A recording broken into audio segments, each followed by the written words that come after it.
85 years ago today, on this Adar Tafshin, the Frierdiker Rebbe was saved from the Nazis in Europe and arrived here in New York on this Adar Tafshin.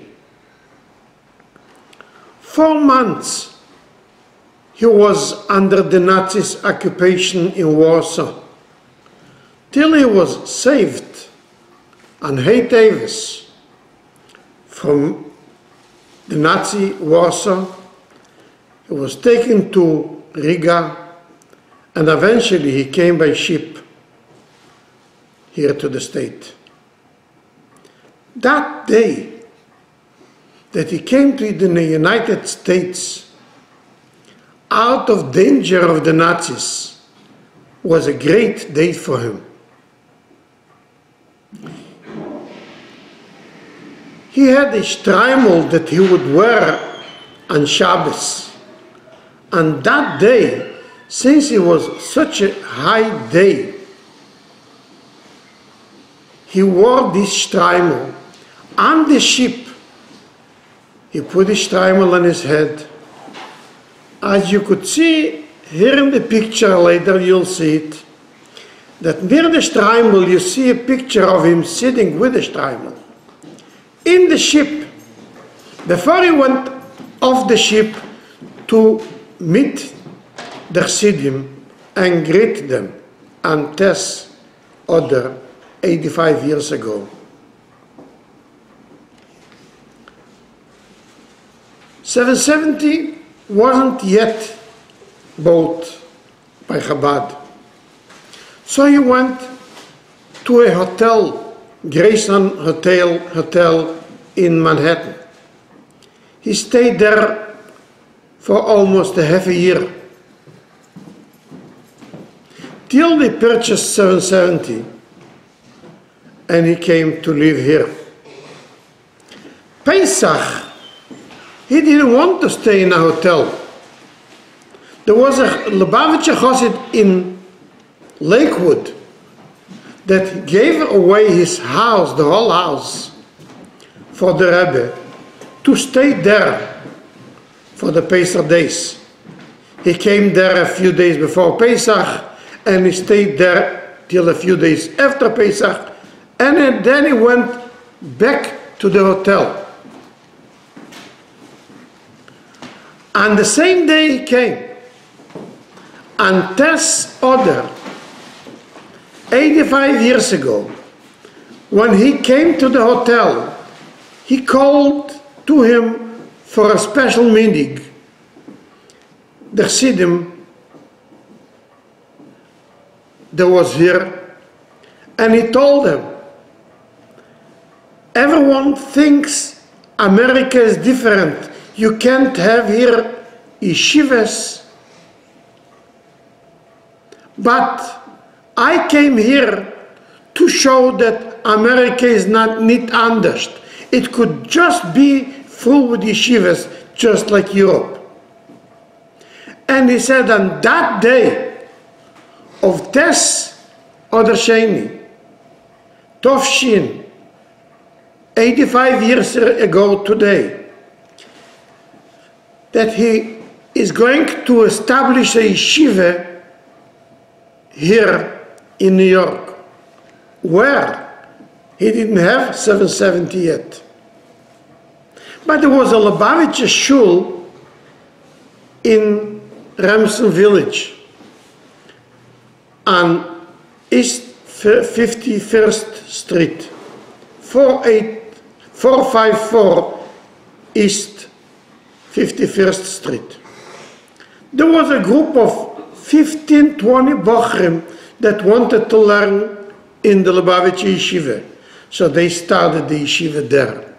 It took a few days to arrange it, and on Shushan Purim, several days after, they established the yeshiva there.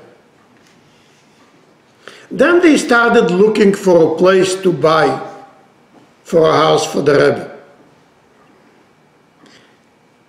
till they saw 770 and they figured this is the proper house for the Rebbe. They purchased the house several months later. On Yud Beis Menachem Ov Tovshin. A day later, the Rebbe came from the hotel in Manhattan to 770 to check the whole building and to set how it's going to be fixed. He decided then that the first floor is going to be rebuilt for the shul, as it is still today. The yeshiva learns there and they daven there. The second floor is going to be his apartment, including the yechidus room and including the house, the room for his mother, Rebbetzin Sterne Sore, the Rebbetzin of the Rebbe Rashab. And the third floor, this floor, is the apartment of his daughter and son-in-law, the Rashag. He just said it how they should fix it, and he went back to the hotel in Manhattan for another month till they finished the renovation. Chof Aleph Elul. A month later, he came here to live in 770, which is still today the center of Chabad around the world.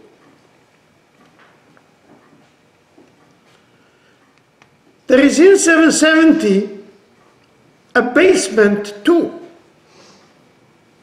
That basement he devoted to become the library of all the Sforim and Kisvei Yad that he had, that was in Lubavitch and then in Warsaw. But when he came with all his secretaries and the family, he couldn't take the Sforim with him yet. The Germans wouldn't let it out from Warsaw. He hired a lawyer in Warsaw to find ways how to sneak the library out of Warsaw and Poland until it came here. It took over a year till they succeeded to do this. They packaged everything in over 100 boxes, and they took it to another city, and then to another city, and then out of Poland, and then eventually it came here in the summer of Tovshin Aleph. When it came here, they rebuilt the basement. It should become a storage house for the library.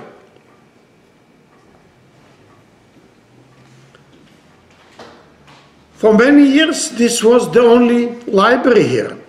But years later, wasn't enough space for all the Sforim that are coming here. They purchased next building, 766, to become the additional house for the Sforim.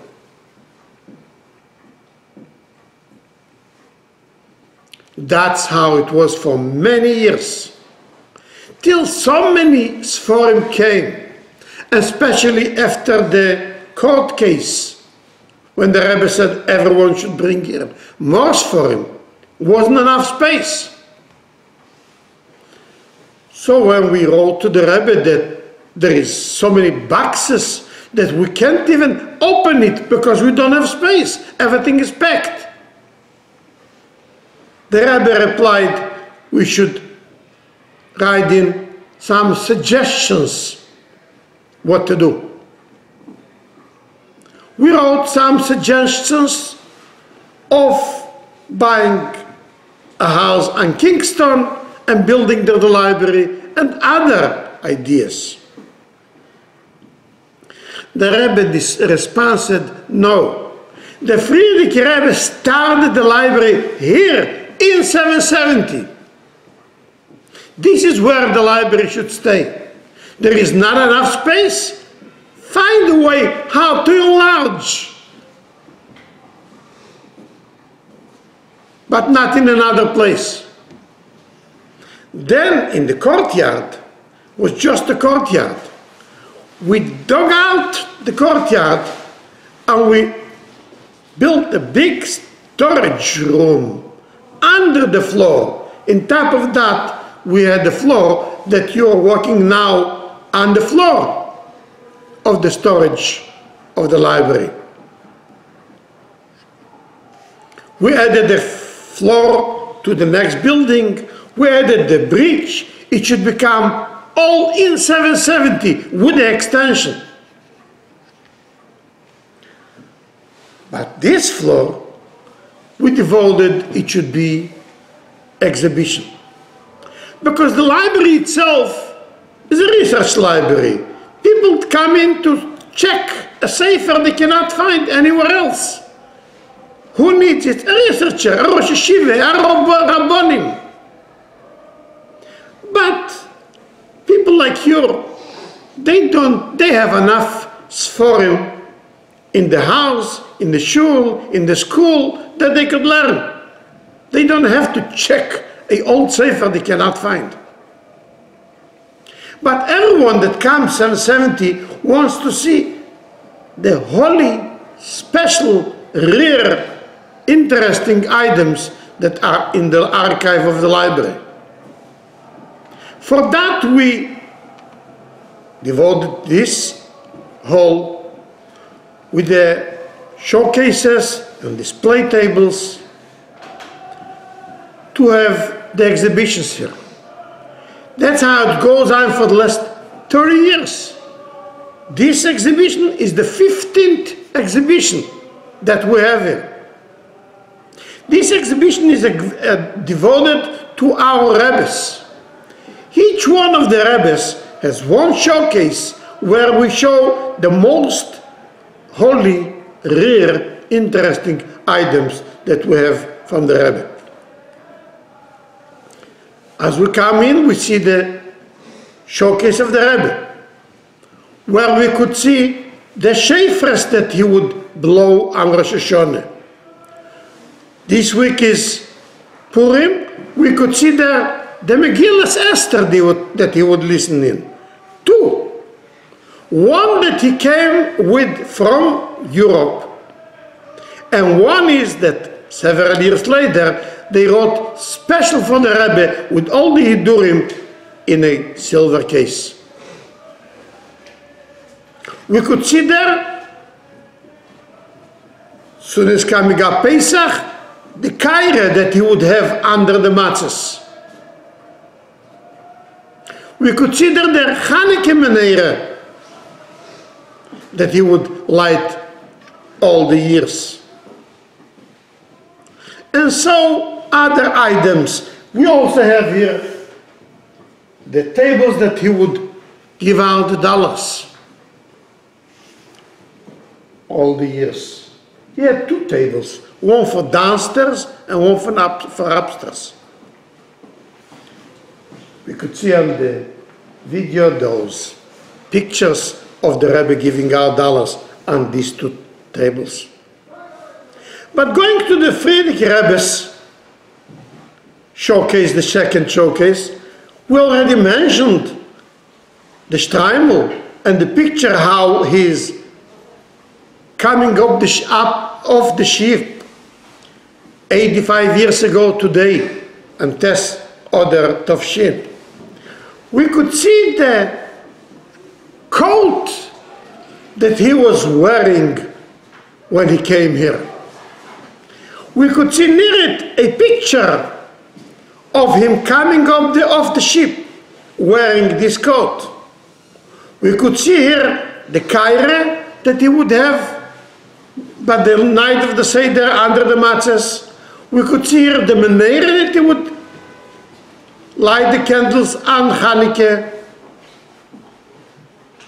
We could even see there the glasses that he was using special kind of glasses. Those years they didn't have on the glasses a handle going on the ear. You would just have a handle and you would put it to the eyes and read. We could sit down and see a picture how he is wearing it. And the same thing is by each one of the Rabbeim. There are some items, either artifacts, either Sforim, either his Kisveyat Kedesh, that he wrote Maimorim of this Rebbe. This is the Rebbe Rashab, Rebbe Marash, the Rebbe Tzemach Tzedek, the Mittel Rebbe, the Alte Rebbe, and the Baal Shem Tov. And here there is a display table of the Mezritcher Maggid. The other tables, we have one table for the Rebbe's father. As they are with Ha'ores on the margin that he wrote when he was in exile. I'm sure you know that he was in exile in a village, a primitive village that didn't have paper or pens to write. But the Rebbe's mother brought him a Zehar that he was learning. And she knew how to make ink out of herbs and grass in different colors that you could see the Ha'ores on the margin, how he is writing them. And the same thing is each one of the tables, as you would be able to see by yourself. Feel free to browse around, and on every item there is an explanation in Hebrew and English what it's all about.